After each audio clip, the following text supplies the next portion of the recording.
Dear student, আমি তোমাদের কথা দিয়েছিলাম যে আরআরবি এনটিপিসির প্রিভিয়াস ইয়ারের প্যাটার্ন অ্যানালিসিস আমি করে দেব। অলরেডি আমি তৈরি করেছি, আমার হাতে আছে, দেখছো। এটা এক্ষুনি তোমাদেরকে দিতে যাচ্ছি। অনেকগুলো পাতার প্যাটার্ন অ্যানালিসিস করতে অনেকখানি সময় লেগেছে, খাটুনিও লেগেছে, শুধু তোমাদের কথা ভেবেই কিন্তু আমি এটা করেছি। কিন্তু এখনই যদি তোমরা এটা ডাউনলোড করে নাও, এর উপরে দেখো ট্যালি মার্কস টাক্স রয়েছে, কী সব গ্রাফ স্টাফ রয়েছে, এগুলো যদি না বোঝো তাহলে এটা ডাউনলোড করে প্রিন্ট করে কোনো লাভ হবে না। তাই চলো আমার সঙ্গে 5টা মিনিট সময় দাও। এটা ডাউনলোড করার পরে কিভাবে এটাকে ব্যবহার করবে, কীভাবে ব্যবহার করলে তোমাদের প্রিপারেশনের উপকার হবে, সেইটা আগে বুঝি। চলো দেখো, প্যাটার্ন অ্যানালিসিস কী সেটা বোঝার আগে আমাদেরকে বুঝতে হবে যে কোনো চাকরির পরীক্ষার প্রিপারেশন যখন করতে হয় তখন দুটো কম্পোনেন্ট সবার আগে জোগাড় করে নিতে হয়। এক হচ্ছে তার সিলেবাসটা কী, আর দুই হচ্ছে ওই পরীক্ষার প্রিভিয়াস ইয়ার কোয়েশ্চেনটা কী। আরআরবি এনটিপিসির প্রিপারেশন যারা করছো তারা সিলেবাস তোমরা জানো, অফিসিয়াল সিলেবাস আমি তোমাকে দিয়েও দিয়েছি, তোমরা নিশ্চয়ই দেখেছো। কিন্তু আরআরবি এনটিপিসির প্রিপারেশনের প্রিভিয়াস ইয়ার কোয়েশ্চেনটা কিন্তু ভীষণ ঝকমারি কেন বলছি, অন্যান্য যে কোনো চাকরি পরীক্ষার ক্ষেত্রে প্রিভিয়াস ইয়ারের কোয়েশ্চেন কিন্তু একটা বই পাওয়া যায়, তাই তো সেখানে 10 সালের কোয়েশ্চেন, 5 সালের কোয়েশ্চেন থাকে। কিন্তু আরআরবি এনটিপিসির ক্ষেত্রে কি 1 সালেই কিন্তু 70-80টা কোয়েশ্চেন থাকে প্রিভিয়াস ইয়ারের, যেহেতু বিভিন্ন শিফটে পরীক্ষা হয়। তাই অতগুলো পেপার নিয়ে যদি তার প্যাটার্ন অ্যানালিসিস করতে হয় তাহলে কি হবে, একটা বোকা ব্যাপার করা সম্ভব হবে না, ওটা কন্ট্রোলেও রাখা যাবে না। এই জন্য আমরা করেছি কি, এর মধ্যে থেকে 5টা আমরা স্যাম্পল নিয়েছি, যে স্যাম্পল নিয়ে আমরা স্যাম্পল টেস্ট করেছি এবং তার উপরে বেস করেই আমরা প্যাটার্ন অ্যানালিসিসটা করেছি। এভাবেই করতে হয়, এটাই হচ্ছে সায়েন্টিফিক পদ্ধতি। তো আমি যখন আরআরবি এনটিপিসির প্রিভিয়াস ইয়ার কোয়েশ্চেনের প্যাটার্ন অ্যানালিসিস করতে গেছি তখন 5টা আমরা পেপার নিয়েছি। একটা হচ্ছে 30/12/2020-তে, সেখানে শিফট 1-এর কোন সাবজেক্টে কতগুলো কোয়েশ্চেন এসছে ট্যালি মার্কস করেছি প্রথমে, দেখতে পাচ্ছ। তারপরে ম্যাথামেটিক্সে 35টা, রিজনিংয়ে 25টা, হিস্ট্রিতে 5টা, জিওগ্রাফিতে 7টা, ইকোনমিক্সে 0, পলিটিতে 1, ফিজিক্সে 1, কেমিস্ট্রিতে 2, বায়োলজিতে 5টা কোয়েশ্চেন, কম্পিউটার টেকনোলজি থেকে 3টে কোয়েশ্চেন, স্ট্র্যাটেজিকে থেকে 10টা কোয়েশ্চেন, কারেন্ট অ্যাফেয়ার্স থেকে 6টা কোয়েশ্চেন। এই 100টা কোয়েশ্চেনের হিসেব আমরা ট্যালি মার্কস করেছি। এইটার পরে আমরা করেছি কি 16/1/2021, এই যে পরীক্ষা শিফট 1-এর কোয়েশ্চেন, সেটাকেও আমরা কোন সাবজেক্ট থেকে কোন কোয়েশ্চেন কটা এসছে সেটা হিসেব করেছি। নেক্সট আমরা করেছি 22/1/2021, তারপর হচ্ছে 25/1/2021-এর কোয়েশ্চেনটা প্যাটার্ন অ্যানালিসিসের স্যাম্পল টেস্ট হিসেবে নিয়েছি। তারপরে 3/2/2021 এটা স্যাম্পল টেস্ট হিসেবে নিয়েছি। এই 5টা স্যাম্পল টেস্ট করার পরে আমাদের কাছে ফাইনাল কপি যেটা এসেছে, যেটাকে আমরা বলছি average number distribution of the question in previous year question of RRB NTPC. এখানে ম্যাথামেটিক্স, রিজনিং কোন সাবজেক্ট থেকে কতগুলো কোয়েশ্চেন, কোন স্যাম্পলে কত এসছে, অন দি এভারেজ কত এসেছে, তার কিন্তু হিসেবটা পরিষ্কার করে রয়েছে। তোমরা দেখতে পাচ্ছ, হাতে পেলে আরেকবার দেখতে পাবে। এখানে দেখো ম্যাথামেটিক্সে রয়েছে কি 35টা কোয়েশ্চেন প্রথমে এসেছিল প্রথম পেপারে, নেক্সট পেপারে হচ্ছে হিসাব করেছি 32টা, তারপরে পেপারে 27, 33, 35। যদি এভারেজ করো দেখা যাচ্ছে অন দ্য এভারেজ মোটামুটি 32.4 আসছে। তার মানে 32 থেকে 33টা কোয়েশ্চেন ম্যাথামেটিক্সতে আসে। ম্যাক্সিমামটাই ম্যাথ থেকে আসে, এটা কিন্তু পরিষ্কার। আবার যদি রিজনিংয়ের ক্ষেত্রে দেখো, রিজনিং হচ্ছে প্রথম স্যাম্পলে হচ্ছে 25টা, সেকেন্ড স্যাম্পলে 27, 34, 26, 25। যদি গড় করো তাহলে 27.4 আসছে, মানে 27 থেকে 28টা কোয়েশ্চেন তোমার রিজনিং থেকে আসছে। অর্থাৎ তোমার 32টা কোয়েশ্চেন বা 33টা কোয়েশ্চেন, এদিকে 27টা কোয়েশ্চেন, তার মানে বুঝতে পারছো 32 আর 27 তোমার প্রায় 60টা কোয়েশ্চেন আমার ম্যাথ আর জিআই থেকেই কিন্তু আসছে। মানে 55 থেকে 60টা কোয়েশ্চেন যদি ম্যাথ জিআই থেকেই আসে, তার মানে বুঝতেই পারছো প্রেফারেন্সে আমাদের একে সবার ওপরে রাখতে হবে। এটা থেকে কিন্তু আমার এটা উপলব্ধি করার জন্য এটা বানানো, এই উপলব্ধিটা এখান থেকেই কিন্তু করতে হবে। নেক্সট যদি তুমি দেখো, হিস্ট্রি থেকে এসছে মোটামুটি 5, 5, 5, 6, 7, মানে 5টা-6টা কোয়েশ্চেন। জিওগ্রাফি থেকে 7, 8, 7, 4, 5, মানে 6টা-7টা কোয়েশ্চেন, 6.2 হচ্ছে অন এভারেজ। আবার ইকোনমি থেকে তুমি দেখো, ইকোনমি থেকে 1টা, পলিটি থেকে 1.6টা। অর্থাৎ তোমার ম্যাথ এবং জিআই থেকে মোটামুটি 60টা কোয়েশ্চেন চলে আসছে। হিস্ট্রি, জিওগ্রাফি এইখান থেকে মোটামুটি 6-6-12টা কোয়েশ্চেন তুমি ধরতে পারো। তাহলে তোমার ম্যাথ এবং জিআই এখান থেকে 60টা, হিস্ট্রি, জিওগ্রাফি থেকে মোটামুটি আমার 10টা থেকে 12টা কোয়েশ্চেন আসছে। এটা হচ্ছে হিসেব। এবার যদি ইকোনমি, পলিটি দেখো, ইকোনমিতে 1টা-আধটা কোয়েশ্চেন আসে, একবার 0 এসেছিল, আর পলিটি থেকে 1টা-আধটা কোয়েশ্চেন আসছে, একবার ম্যাক্সিমাম 4টে এসেছিল। সেক্ষেত্রে ইকোনমি এবং পলিটি থেকে মাত্র 1টা-2টো কোয়েশ্চেন আসছে। এটা কিন্তু লিস্ট প্রেফারেন্স একটা ব্যাপার। আগে ইকোনমিক্স, পলিটি ফাটিয়ে পড়ে ফেলে কোনো লাভ নেই, এখান থেকে কোয়েশ্চেন খুব কম আসে। বেশি কোয়েশ্চেন আর কোথা থেকে আসে, ফিজিক্সে মোটামুটি 1, 3, 2, 3, 2, মোটামুটি 2-3টে কোয়েশ্চেন, 2.2 হচ্ছে এর হচ্ছে অন এভারেজ আসছে। কেমিস্ট্রিতে 2, 0, 1, 1, 1, একটা কোয়েশ্চেন থেকে 2টো কোয়েশ্চেন আসছে। বায়োলজিতে 5, 1, 2, 2, 2, মানে 2.4। আর কম্পিউটার টেকনোলজিতে 3, 3, 4, 4, 1, মানে 3টে।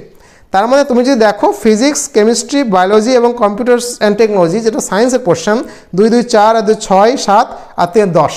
অর্থাৎ সায়েন্সের এই পোর্শন থেকে মোটামুটি 10টা কোয়েশ্চেন কিন্তু আসছে। অর্থাৎ তোমার দেখা যাচ্ছে ম্যাথ জিআই 60 কোয়েশ্চেন, ইতিহাস ভূগোলে 10টা কোয়েশ্চেন মোটামুটি, ফিজিক্স কেমিস্ট্রি বায়োলজি এবং এটা কম্পিউটার টেকনোলজি দিয়ে 10-12টা কোয়েশ্চেন। আর বাকি কোয়েশ্চেনটা আসছে তোমার স্ট্যাটিক জিকেতে এবং কারেন্ট অ্যাফেয়ার্স থেকে।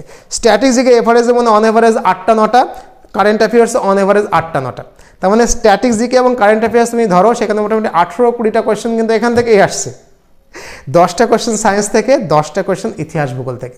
তাহলে এই যে প্যাটার্নটা মাথার মধ্যে ঢুকলো, এই প্যাটার্নটাতে বুঝতেই পারছো তোমার কারেন্ট অ্যাফেয়ার্স এবং স্ট্যাটিস্টিকের পোর্শনটা কিন্তু অনেকখানি ওয়েটেজ নিচ্ছে, যেটা কিন্তু এই পেপারটা থেকে আমরা স্পষ্ট করে বুঝতে পারছি। এখন ওয়েটেজ যাই হোক না কেন নিজেদের মতো করে ঠিক করতে হবে, কিন্তু যেহেতু আমরা সায়েন্টিফিক অ্যানালিসিস করছি তাই মার্কস ওয়াইজ প্রেফারেন্সও কিন্তু আমি তোমাদেরকে ঠিক করে দিয়েছি। মার্কস ওয়াইজ প্রেফারেন্স করে দেখা যাচ্ছে ম্যাথামেটিক্স সবার ওপরে 32.4 নিয়ে একেবারে টপে রয়েছে। সবচেয়ে বেশি কোয়েশ্চেন দেখা যাচ্ছে স্যাম্পল টেস্ট করে এখান থেকেই আসছে। নেক্সট হচ্ছে 27.4, এটা হচ্ছে রিজনিংয়ের ক্ষেত্রে মানে 27-28টা কোয়েশ্চেন সেকেন্ড প্রেফারেন্সে আসছে। থার্ড প্রেফারেন্সেই কিন্তু চলে আসছে ইতিহাস ভূগোল ফিজিক্স কেমিস্ট্রি নয়, কিন্তু স্ট্যাটিক জিকে এবং কারেন্ট অ্যাফেয়ার্স হচ্ছে মোটামুটি 8টা-9টা করে কিন্তু কোয়েশ্চেন আসছে।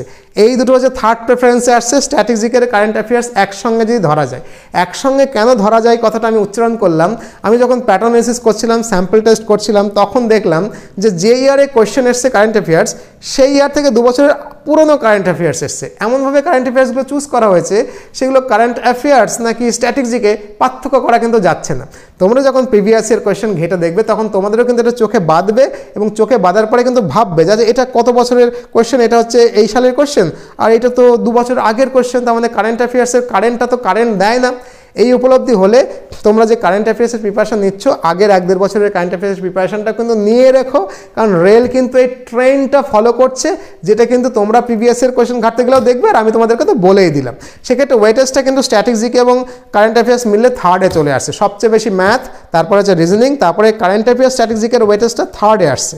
তারপরে তোমার হিস্ট্রি জিওগ্রাফি আসছে 6টা-7টা, হিস্ট্রি 5টা-6টা, কম্পিউটার অ্যান্ড টেকনোলজি 3টে, বায়োলজি 2-3টে, ফিজিক্স 2-3টে, পলিটি 1-2, কেমিস্ট্রি 1টা, ইকোনমি 1টা। তার মানে প্রেফারেন্স তুমি ঠিক হলো। ব্লকেজটা হচ্ছে প্রথম ব্লকে আসছে ম্যাথ জিআই, যেখান থেকে মোটামুটি 60টা কোয়েশ্চেন ঠিক হয়ে যাচ্ছে। সেকেন্ড আমার যে ব্লকটা, সেই ব্লকে আসছে স্ট্যাটিক জিকে এবং কারেন্ট অ্যাফেয়ার্স, যেটা সবচেয়ে গুরুত্বপূর্ণ, এটা অত্যন্ত মন দিয়ে পড়তে হবে। তারপরের ব্লকে তোমার চলে আসছে কিন্তু সায়েন্স, আমার মনে হচ্ছে সায়েন্সের পোর্শনটা, এবং তারপরে ইতিহাস ভূগোল। তারপরে পলিটি এবং ইকোনমি থেকে খুব মাইনর 1-2 কোয়েশ্চেন আসছে। তো এই হচ্ছে তোমাদের প্যাটার্ন অ্যানালিসিস মার্কস ওয়াইজ প্রেফারেন্সও। কিন্তু এইখানে আমার কিছু ব্যক্তিগত কথা বলা রয়েছে, যে হিস্ট্রি স্টুডেন্ট বা যে সায়েন্সের স্টুডেন্ট, যে ম্যাথামেটিক্সের স্টুডেন্ট, যে ইংলিশ স্টুডেন্ট, বিভিন্ন সাবজেক্টের স্টুডেন্ট তোমরা এই পরীক্ষাটা দেবে। যার যে সাবজেক্টে এফিসিয়েন্সি রয়েছে, সে তার এফিসিয়েন্সির উপরে বেস করে এই প্রেফারেন্সটা ঠিক করো। দেখো আমি যদি হতাম তাহলে আমি নিশ্চয়ই ফিজিক্স কেমিস্ট্রি একটু কম পড়ে, কারণ ওটাতে আমি অনেকটাই জানি, ম্যাথামেটিক্সটা একটু কম সময় দিয়ে হয়তো হিস্ট্রি জিওগ্রাফিতে বেশি সময় দিতাম, কারেন্ট অ্যাফেয়ার্সে বেশি সময় দিতাম। তোমরা যারা হয়তো হিস্ট্রি জিওগ্রাফি অনেকটা প্রিপারেশন করে রেখেছো, কোয়েশ্চেন দেখলেই আনসার করতে পারো, তারা ম্যাথামেটিক্স একটু কমজোরি হলে ম্যাথামেটিক্সে বেশি সময় দাও। অর্থাৎ তোমার যেখানে এফিসিয়েন্সি রয়েছে, on the basis of that এইটার সঙ্গে ট্যালি করে করে তুমি তোমার মতো করে প্রেফারেন্স ঠিক করে তোমার টাইম টেবিলটাকে সেট করো। টাইম টেবিলের কথা যখন বললাম, টাইম টেবিল আমি তোমাদেরকে পরের ক্লাসে একেবারে সায়েন্টিফিক টাইম টেবিল করে তৈরি করতে হয় সেটা বলে দেবো। কিন্তু টাইম টেবিল প্রেফারেন্স নিজেরটা নিজের মতো করেই করতে হবে। সুজিত স্যার কেবলমাত্র স্যাম্পল টেস্টের উপরে বেস করে এইটা বানিয়ে দিয়েছে। এইটাকে তোমরা কি করবে, নিশ্চয়ই প্রিন্ট করে হাতের কাছে রাখবে, এবং হাতের কাছে রেখে তোমরা নিজেদের মতো করে অ্যানালিসিস করে নিজেদের মতো করে প্রিপারেশন নেবে। আর প্রিপারেশনের কথা বলতে গিয়ে যদি মনে হয় না আমার সঙ্গে তোমরা তোমাদের প্রিপারেশন করবে, সেই ব্যবস্থা আমি করে রেখেছি। তোমরা জানো যে মক টেস্ট নিয়ে এসেছি আমরা, একটা 40টা ফুল সেটের মক টেস্টের সিরিজ, ফুললি সায়েন্টিফিক্যালি ডিজাইন করা, এবং রুটিন অনুযায়ী আমাদের সঙ্গে তোমার পরীক্ষাটা তোমরা দিতে পারবে আপ টু এক্সাম পর্যন্ত। এই 40টা মক টেস্ট, এটা কিন্তু মক টেস্টের নয়, রুটিনটা রয়েছে এর মধ্যে। এইটা তোমরা মাত্র 299 টাকাতে পেয়ে যাবে। আর যদি মনে করো না ফুল ফেজ একেবারে পিডিএফ তোমরা নেবে, এটা যদি হার্ড কপি, এরকম হার্ড কপি কিন্তু তোমাদেরকে দেবো না। এই 10 কপি পিডিএফ আমরা ফুললি আরআরবি এনটিপিসির জন্য বানিয়েছি। তোমরা যদি মনে করো এই 10 কপি সংগ্রহ করে নেবে, তাহলে কিন্তু এর বাইরে খুব বেশি কিছু আর পড়ার নেই। যথেষ্ট ভালো কোয়ালিটির নোটস আমরা কিন্তু বানিয়েছি। তো এই 10 কপি পিডিএফ, যার দাম মাত্র 499 টাকা, অথবা 40টা ফুল সেট মক টেস্ট, যেটা মাত্র 299 টাকায় পাওয়া যাচ্ছে। এগুলো তোমরা কী করে সংগ্রহ করবে, এক্ষুনি এই নাম্বারে হোয়াটসঅ্যাপ করো। আমাদের সেক্রেটারিদেরকে বলো যে আমরা স্যারের যে 10 কপি বই, যেটা স্যার দেখালেন পিডিএফ বই, কিন্তু পিডিএফ হার্ড কপি নয়, সেই পিডিএফ বই সংগ্রহ করতে চাই অথবা 40টা মক টেস্ট দিতে চাই, কি করতে হবে? আমাদের সেক্রেটারিরা তোমাদেরকে নিশ্চয়ই গাইড করে দেবে। তো আজকের ক্লাসটা হচ্ছে এই অবধি। এবার ধীরে সুস্থে ডেসক্রিপশন বক্সে যাও, সেখানে লিঙ্ক রয়েছে, সেই লিঙ্কে ক্লিক করে আমাদের টেলিগ্রাম চ্যানেলে যাবে, যার নাম কি RRB NTPC by PCS education. সেখানে গিয়ে অনায়াসে এটাকে ডাউনলোড করতে পারবে। আরও অনেকগুলো ক্লাস পিডিএফ সেখানে দেওয়া রয়েছে।